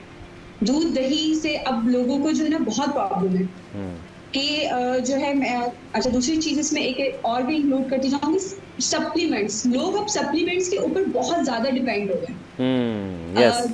हर तरह की अलग-अलग कंपनी ने सप्लीमेंट्स निकाल दिए, मार्केटिंग चल रही है, उसने बता दी कि भाई इस सप्लीमेंट से ये फ़र्क पड़ेगा, उन्होंने वो करना स्टार्ट कर दिया है। लेकिन जो हमारे नेचुरल प्रोडक्ट्स हैं, उसकी तरफ से लोग हट चुके हैं। सब्जियाँ लोग खाते ही नहीं हैं। अल्लाह ताला ने कुदरती ये सारी चीज़ें निज़ाम हमारे लिए बना के रखा है, दूध, दही, हरी सब्जियाँ, आप लोग इसका इस्तेमाल करो तो आपको ये तकलीफ होगी ही नहीं। सबसे पहले तो ये चीज़ है। और बच्चों में नया सही, अब तो हर एज में ये प्रॉब्लम आ गया है। अच्छा। अगर हम देखें कि हमारे जो बुजुर्ग हैं वो 45 या 50, उसके बाद जो उनको तकलीफें हैं वो हमारे आजकल के 16-17 साल के बच्चों में मौजूद है। बिल्कुल। घुटनों का दर्द इतना ज्यादा बढ़ चुका है। अगर मैं बात करूं आर्थराइटिस की, जो कि एक साइंस कंडीशन है, आर्थराइटिस जी। डिफरेंट टाइप ऑफ बॉडी में आपको हो जाता है, नीज में बहुत ज्यादा बढ़ चुका है। मेल्स फीमेल्स का ज्यादा ये केसेस आते हैं हमारे पास। मेल्स के कम है लेकिन फीमेल्स के ज्यादा हैं। लेकिन अगर आप इससे बात की जाए कि हमें सेल्फ मेडिकेशन इसके अंदर बहुत इंक्लूडेड है और आपकी डाइट इसमें बहुत इंक्लूडेड है। ठीक है। डाइट पे आपको बहुत फोकस करना है। फीमेल्स का तो मर्दों का भी काम बहुत ज्यादा है, लेकिन औरतों का उससे भी ज्यादा है। हाथा कि आप उनको घरेलू औरतों को ले लें या फिर वो कहीं काम करती हैं, बाहर निकलती हैं, आप उधर ले लें। अच्छा। उन्होंने अपना घर भी संभालना है, उन्होंने अपने बच्चे भी संभालने हैं, उन्होंने अपने आप को भी संभालना है। अपने आप को संभालने का तो टाइम है ही नहीं अब खवातीन के पास। उनको तो अगर कह दिया जाए कि भाई आपने दिन में 10 से 15 मिनट निकाल के आपने ये चीज करनी है, आपने वर्कआउट कर लेना है, आपने ये खाना है, हाँ ठीक है हो जाएगा, लेकिन करता कोई भी नहीं है। जब तक सर पर नहीं आती, जब तक वो बिस्तर पे नहीं पड़ जाती, वो इस तरह की चीजें नहीं करती। वो जब देखें, वो जब पढ़ते हैं तो वो आपसे रुजू करते हैं कि डॉक्टर साहबा क्या करें। तो बात वो आपकी बिल्कुल बरहक है डॉक्टर साहबा, आपने बिल्कुल सही कहा कि लोग जो है फिजिकल एक्टिविटी से दूर और मटेरियलिस्टिक लाइफ से ज़्यादा जुड़ते जा रहे हैं। इसमें वज़न का भी तो अहम किरदार पड़ता होगा। क्या वो बच्चों के ऊपर भी वज़न, छोटे बच्चे अगर उनका वज़न बढ़ रहा है तो क्या उसको भी हम यही समझेंगे कि वो घुटनों की वजह से है या वही खाना पीना लाइफस्टाइल है? जैसे हम बड़े बूढ़ों को कहते हैं उम्र सीधा लोगों के वज़न बढ़ रहा है, उसका वज़न कम करें ताकि घुटनों में लोड कम हो। शुगर पेशेंट की अगर बात की जाए, उनको अक्सर वैसे इसकी शिकायत सबसे ज़्यादा होती है। अच्छा, इन सारी चीजों के अंदर में आपका परहेज बहुत जरूरी है। ठीक है। ठीक है, आपका वेट कंट्रोल किस तरीके से होगा? सेम आपके लाइफस्टाइल से। अभी अगर हम बात करें कि हमारी यंग जनरेशन में इस तरह के इश्यूज क्यों बढ़ रहे हैं, तो उसका मेन ये है कि उनकी इंडोर एक्टिविटी ज्यादा बढ़ गई है, आउटडोर वो निकलते ही नहीं है। यस। उनका स्क्रीन टाइम बहुत ज्यादा बढ़ चुका है। अगर आप यहाँ पे बिल्कुल छोटे बच्चों से मिले ना, 2 से 3 साल के बच्चों से मिलेगा, तो अगर उन्होंने खाना नहीं खाना, उनकी वालिदाएं क्या करती हैं, मोबाइल लगा के देती हैं उनको, ये ले, वो कार्टून देते हैं, बच्चे भी कार्टून बन रहे हैं। तो इस तरीके से चीजें नहीं होती हैं। आप उनको स्क्रीन टाइम से थोड़ा सा दूर रखें। स्क्रीन टाइम बढ़ने की वजह से बहुत सारी प्रॉब्लम्स आ रही हैं। आपका जो है ब्रेन ग्रोथ नहीं हो रही है, आपकी बोन डेंसिटी नहीं बढ़ रही है, आपकी लाइफस्टाइल खराब होती जा रही है, एक्टिविटी कोई डेली लाइफ एक्टिविटी नहीं है, स्पोर्ट्स नहीं है, सिर्फ screen time screen time screen time. और ये हर एज ग्रुप के लिए है बहुत ज्यादा। अब चाहे वो 2-2.5 साल का बच्चे से लेकर 50-60 साल तक भी सिर्फ स्क्रीन टाइम है और कुछ भी नहीं। जी हाँ, जी हाँ, जी हाँ। हमारी वालदा ही कहती हैं भाई इसको चार्जिंग पे लगाओ, मुझे फ़ोन देखना है। भाई वॉक कर ले थोड़ा सा। अब शुगर बढ़ती है तो अक्सर जिनकी शुगर का इशू है तो उनको यही मसला आ रहा होता है कि डॉक्टर कहता है वॉक करें आप, और वो वॉक जो है वो नहीं हो पाती। और जब वो टाइम छोड़ देते हैं 1 साल 2 साल बाद, जब वो दोबारा वॉक पे आते हैं तो वो उनके लिए मुश्किल हो जाता है। बिल्कुल। तो ये जो इंडोर गेम्स की अगर हम बात करें, जैसे आपने अर्ज़ किया कि इंडोर गेम खेलते हैं, या हम बात करें कंक्रीट के इस कराची के जाल में हम फंसे हैं जहाँ पर एक ज़माने में बरामदा और सहन का रिवाज हुआ करता था, आज भी घरों में है कराची के बहुत से इलाक़ों में, या कराची से बाहर का लाइफस्टाइल में देखता हूँ वो हमारी ज़िंदगी से मुख्तलिफ है और हमसे ज़्यादा परफेक्ट हैं। तो इसकी वजह यही है जो कि शहरी ज़िंदगी में ज़्यादा इम्पैक्ट है क्योंकि हम लाइफस्टाइल दुनिया को फॉलो कर रहे हैं, या अपना आप अपनी मर्ज़ी से चला रहे हैं शायद। बिल्कुल इसी तरीके से है कि हम लोगों ने अपने आप को बहुत ज़्यादा चीज़ों के लिए महदूद कर दिया है। अगर अभी थोड़े से पहले आप जाएं तो आपने देखा होगा हमारे यंग जनरेशन में पबजी का रुझान कितना ज़्यादा था। जी। घंटों बैठे हुए गेम खेल रहे हैं, उनको पता ही नहीं है कि आपका पोस्चर क्या है। आप अपनी गर्दन लटका के, अपनी कमर को झुका के लगे पड़े 3 से 4 घंटे।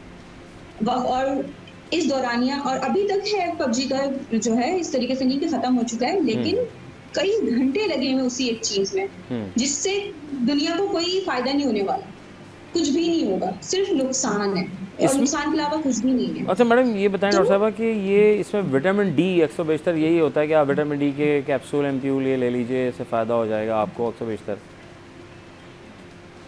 अच्छा, कैल्शियम और विटामिन डी कभी भी आप सेल्फ पर नहीं ले सकते, ये आपके लिए खतरनाक है। सबसे पहले अगर आपको कहीं भी कोई जॉइंट पेन है, आपको कंधे का दर्द है, कमर का दर्द है, कोई भी चीज़ है, सबसे पहले आप डॉक्टर के पास जाएं, वो आपके टेस्ट करवाएंगे। टेस्ट करवाने के बाद जो रिपोर्टिंग होगी उसके बाद फिर वो आपको रिकमेंड करेंगे कि आपको क्या चीज़ लेनी चाहिए और क्या चीज़ नहीं लेनी चाहिए। फिर से मैं आपसे वही बात करूंगी कि सप्लीमेंट्स के ऊपर हम लोग बहुत ज़्यादा डिपेंड हो चुके हैं, तो उससे बेहतर ये है कि नेचुरल प्रोडक्ट्स की तरफ जाएं, सब्जियां खाएं, जूस वगैरह पिए। जूस भी जो हमें बाहर मिल जाते हैं, हम बाजार से खरीदते हैं, उससे बेहतर ये है कि आप घर में निकाल के वो पिए। एक फ्रेश भी होगा, साफ सुथरा भी होगा, और ये चीजें आप पे ज्यादा इम्पैक्ट करेंगी सप्लीमेंट से ज्यादा। सप्लीमेंट भी आप पर तभी इफेक्ट करते हैं जब आपकी डाइट बहुत अच्छी हो। डाइट का मकसद ये नहीं है कि दिन में आपने बर्गर खा लिया, पिज्जा खा लिया, बाहर से कोई भी चिप्स वगैरह लेके खा ली, ये डाइट नहीं है। प्रॉपर खाना होता है, 3 टाइम अच्छा खाना खाएं, सुबह का नाश्ता अच्छा करें, दोपहर का खाना खाएं, रात का खाना खाएं। दूध लाजमी पिए, खवातीन के लिए तो बहुत ज़रूरी। अगर अपनी बोन डेंसिटी को वो बेहतर से बेहतर करना चाहती हैं, अपने जॉइंट्स को स्ट्रॉन्ग करना चाहती हैं, तो उनको बहुत ज़रूरी है वो दूध का इस्तेमाल लाजमी करें। हल्दी वाला दूध लाजमी पिए, बच्चों को लाजमी दें। आजकल नज़र कमज़ोर हो रही है, बाल झड़ रहे हैं, स्किन खराब हो रही है, बहुत सारी ऐसी चीज़ें हैं। लेकिन दूध का इस्तेमाल लाजमी करें, हरी लाजमी है। सब्जियाँ लाजमी खाएँ, फ्रूट्स लाजमी इस्तेमाल करें अपनी डाइट में।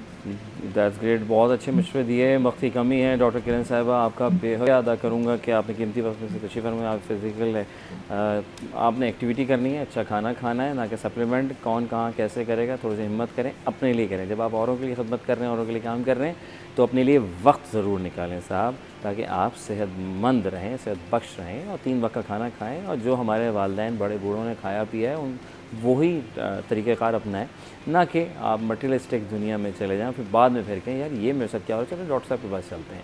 वो तो आपको वही बताएंगे जो अभी डॉक्टर साहब ने आपको बताया। तो वक्फ़ा लेंगे यहाँ पे सर, तो छोटा सा कहीं में जाएगा, जल्दी से वापस आएँ, बहुत सारे मेहमान अभी मेरे साथ जुड़ने वाले हैं।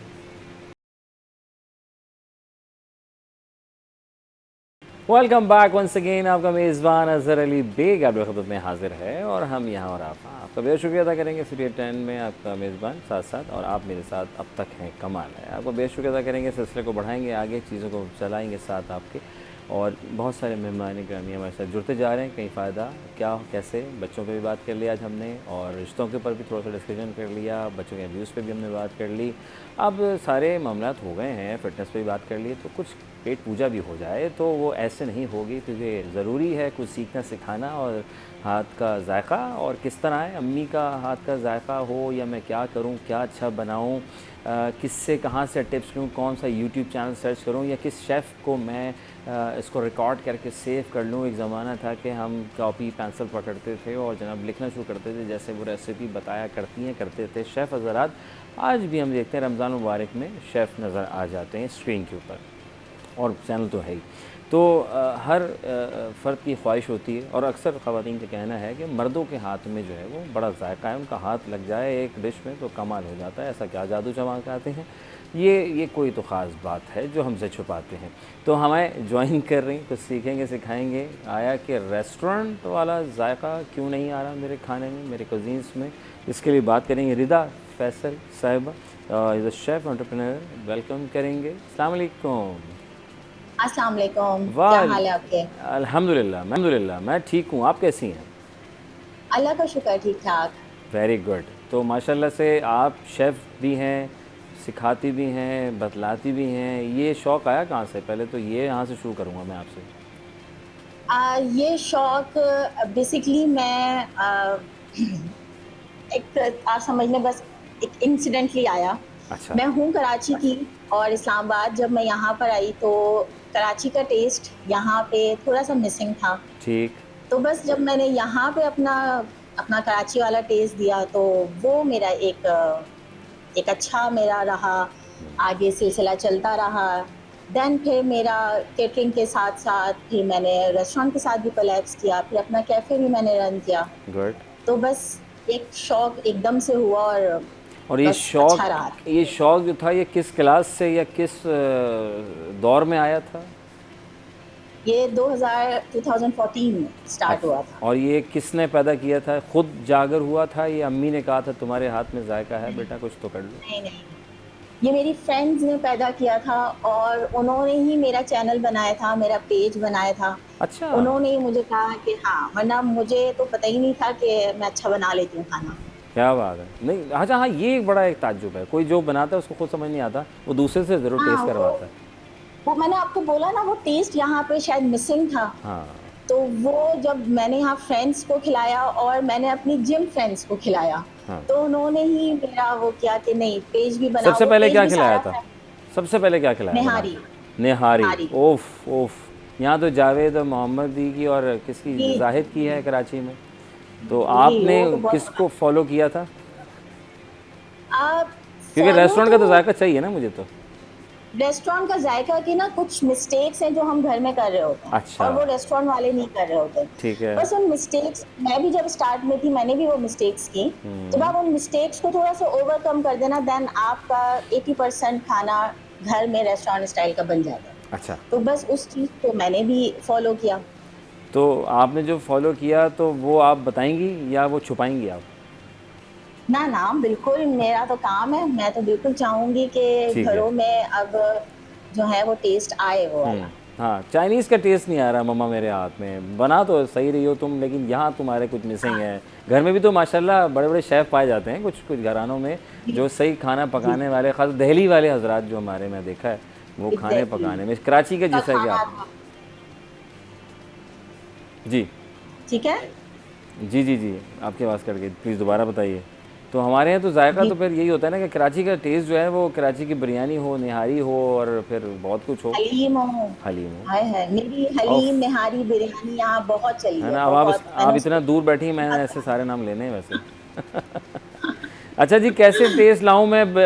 मैं पकाती हूँ, मैं पकाता हूँ, लेकिन लोग कहते हैं कि भाई हाँ, मर्दों के हाथ में बड़ा टेस्ट आ जाता है, ये चक्कर क्या है? ये शेफ़ दो किस्म के होते हैं ना हमारे यहाँ, एक शेफ़ मर्दाना, एक जी जी जनाना।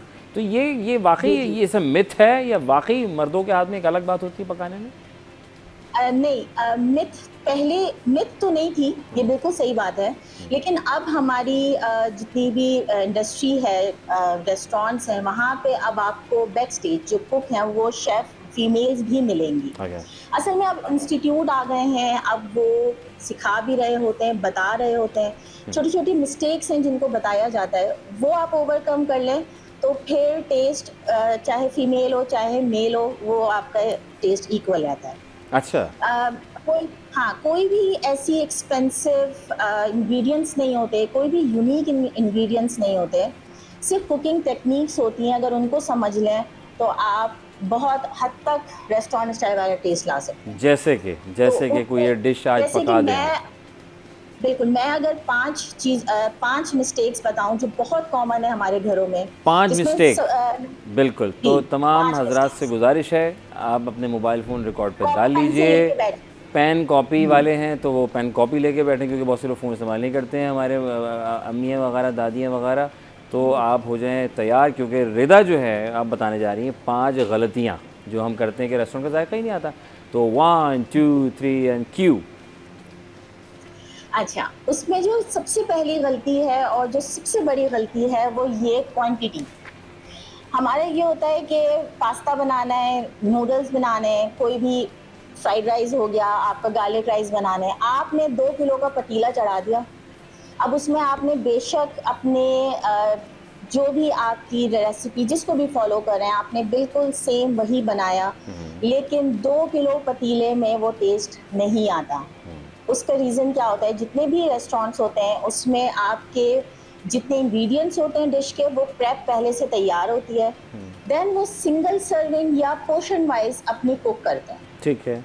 उसमें जो टेस्ट होता है, क्यों? क्योंकि आपका जो 2 किलो में बेशक आपने सॉस सारी ऑथेंटिक वही डाली हो, लेकिन वो कुकिंग प्रोसेस स्लो हो जाता है। और जो आपके रेस्टोरेंट स्टाइल में होता है वो होता है सिंगल सर्विंग के साथ आपका पोर्शन वाइज। इसीलिए आपने देखा होगा मुख्तलिफ फूड चैनल्स हो गए या कोई गेम शो हो गया, या जितने भी हमारे बड़े बड़े शेफ्स हैं, गॉर्डन रैमेजी जिनको मैं फॉलो करती हूँ, हमेशा उन्होंने सिंगल सर्विंग या प्लेटिंग में आपको चीज़ें समझाई हैं। वो इसी वजह से क्योंकि टेस्ट क्वांटिटी, इतनी सारी क्वांटिटी में नहीं आता, क्वालिटी में आता है, जो कि आपका एक पोर्शन वाइज होता है। ठीक है। तो हमारी सबसे बड़ी मिस्टेक ये होती है। दूसरी जो हमारी मिस्टेक होती है वो होता है हमारा प्री हीटेड पैन नहीं होता। आपने देखा होगा रेस्टोरेंट्स में अक्सर दिखाया जाता है कि बहुत तेज़ आंच पे वो अपना पका रहे होते हैं, टॉस कर रहे होते हैं। आपका पैन प्रॉपर्ली प्री हीटेड होना चाहिए।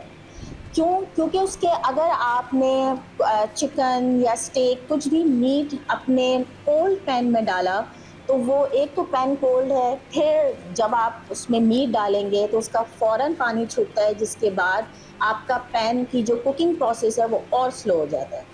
ओके। तो सबसे पहले आपने अपना एक प्री हीटेड पैन होना चाहिए, उसके बाद आपने उसमें मीट डालें। 30 से 40 सेकेंड मीट को फ्लिप नहीं करना जब तक उसमें एक ब्राउनिंग्स या सेरिंग इफेक्ट ना आ जाए। उसके बाद आपने अपना मीट को पलटना होता है, देन वहाँ पे भी आपका एक ब्राउनिंग इफेक्ट आए जो कि आपका फ्लेवर डेवलप करता है। ओके फाइन, मैं तो यहाँ पे छोटी ये सी रिदा बहन, यहाँ पे मैं छोटी सी ब्रेक लूँगा। अभी ये जानना भी ज़रूरी साथ साथ कि पैन नहीं है तो क्या करें, और पैन अगर है तो कौन सा पैन का इस्तेमाल कदरे। छोटी सी ब्रेक, जल्दी से वापस आइए, फिर मज़ीद इनसे जानेंगे रिदा से।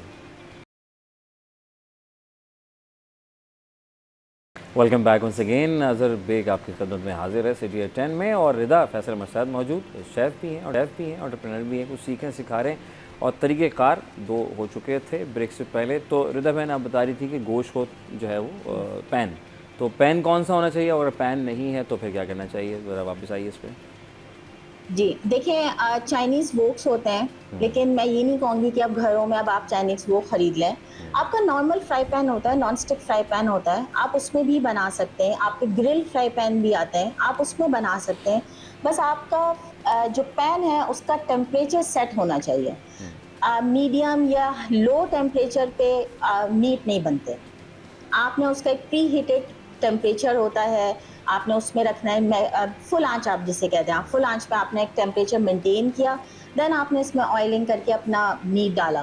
क्योंकि मीट का अगर आप कम टेम्परेचर पे डालेंगे तो वो फ़ौरन पानी छोड़ देता है, जिसकी वजह से हमारी सारी कुकिंग ऊपर नीचे हो जाती है। ठीक है। बाकी हाँ, बाकी जो तीसरा हमारा, अगर हम पाकिस्तानी खानों पर आएँ, तो जो हमारा मेन चीज़ है वो है कि हम लोग भुनाई अच्छी नहीं करते। हमने सारे मसाले साथ डाल दिए, 2 मिनट भूना और हमने देखा 2 मिनट में तेल अलग हो गया और फिर हमने गोश्त डाला, पानी डाला और चढ़ा दिया, नहीं। एक भूनने का पूरा प्रोसेस होता है, आपको भूनना होता है अपने मसालों का, ताकि उसमें जितनी भी रॉ स्मेल है वो ख़त्म हो जाए। ठीक और है। आपके चाहे आप टमाटर, प्याज़, आपने मसाले डाले, उसको भूना, रॉ स्मेल को ख़त्म करना है। भूनने के बाद आपका जो मिक्सचर होता है वो थिक हो जाता है। ये निशानी है एक अच्छे भुनाई की, और आपका जो मिक्सचर का कलर होता है वो एक बड़ा प्यारा डेवलप होता है।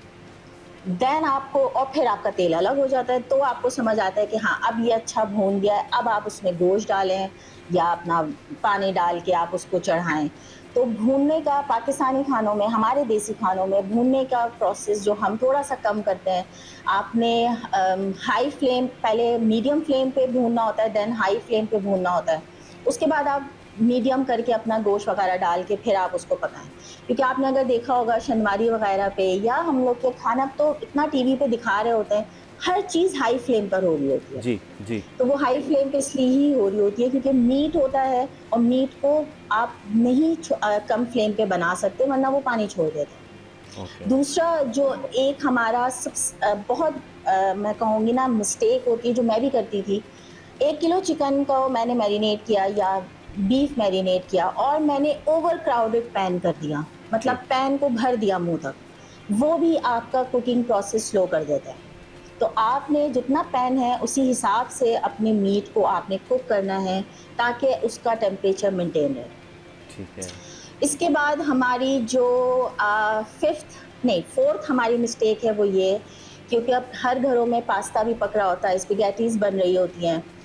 पास्ते की सॉस को इमल्सिफाई ना करें, यानी आपने बॉईल किया पानी, और पास्ता बॉईल किया और सॉस में मिला दिया और पास्ता तैयार, ऐसे नहीं होता।